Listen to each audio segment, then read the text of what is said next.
বাবার ইচ্ছে ছিল ছেলে ইঞ্জিনিয়ার হবে, ছেলে ভেবেছিল সে হবে সাহিত্যিক। বাবার ইচ্ছে পূরণের জন্য অবশ্য ভর্তিও হয়েছিল যাদবপুর ইঞ্জিনিয়ারিং কলেজে। কিন্তু কেউ তখনও জানে না সারা পৃথিবী তাকে মনে রাখবে একজন ইঞ্জিনিয়ার বা সাহিত্যিক হিসেবে নয়, মনে রাখবে একজন অনন্য গায়ক, সুরকার এবং পরিচালক হিসেবে।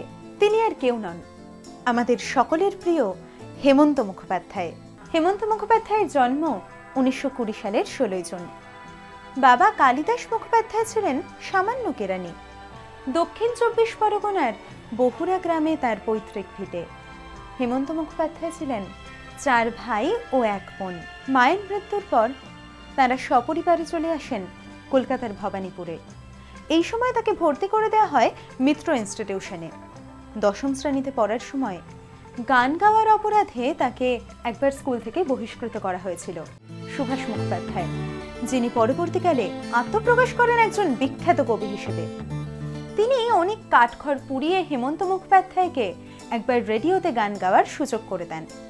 পরবর্তীকালে এক সাক্ষাৎকারে সুভাষ মুখোপাধ্যায় বলেন, কোনো ভয় ডর নেই, হারমোনিয়াম টেনে নিয়ে বেমক্কা গেয়ে গেল, যেন ওর কাছে এসব জল ভাত। ওর গান হবে কিনা জানি না, তবে লেখা টেখা যে ওর দ্বারা হবে না সে তখনই বুঝেছিলাম।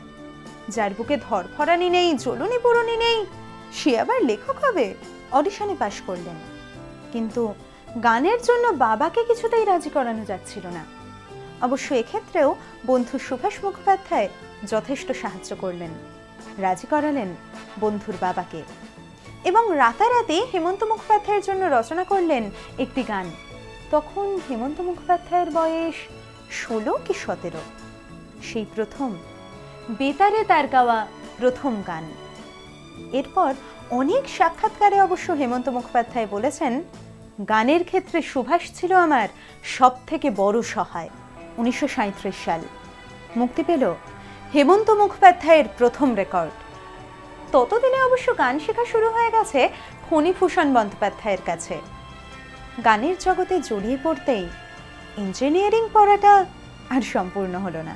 ধীরে ধীরে গানই হয়ে উঠল তার সবসময়ের সঙ্গী। মাত্র 21 বছর বয়সে 1941 সালে প্রথম প্লেব্যাক করেন নিমাই সন্ন্যাস ছবিতে। এর ঠিক 3 বছর পর হিন্দি ছবি ইরাদাতে প্লেব্যাক করে সারা ভারতের নজরে আসেন তিনি। 1947 সালে অভিযাত্রী ছবিতে প্রথম সুরকার হিসেবে আত্মপ্রকাশ। 1951 আনন্দমঠ। কিন্তু শর্ত ছবির সঙ্গীত পরিচালনার মাধ্যমে তিনি কিছুটা জনপ্রিয়তা লাভ করেন। এরপর 1954 সালে নাগিন ছবিতে তার জনপ্রিয়তা তুঙ্গে ওঠে।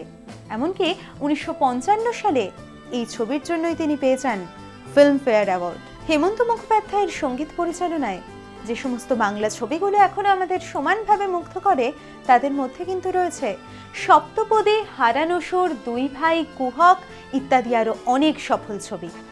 এবং হিন্দির মধ্যে রয়েছে জাগৃতি, নাগিন, একই রাস্তা ইত্যাদি।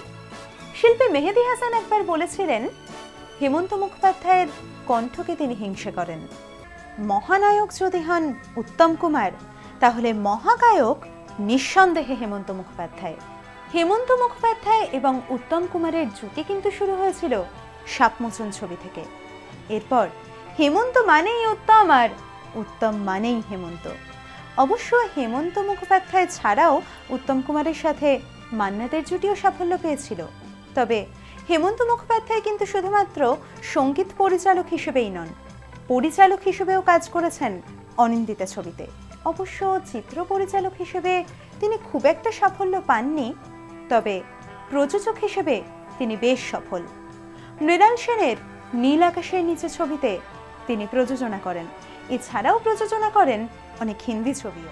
গীতিকার গৌরী প্রসন্ন মজুমদারের মৃত্যুর পর তিনি তার শোয়ের পারিশ্রমিক তুলে দিয়েছিলেন বন্ধু পত্নীর হাতে।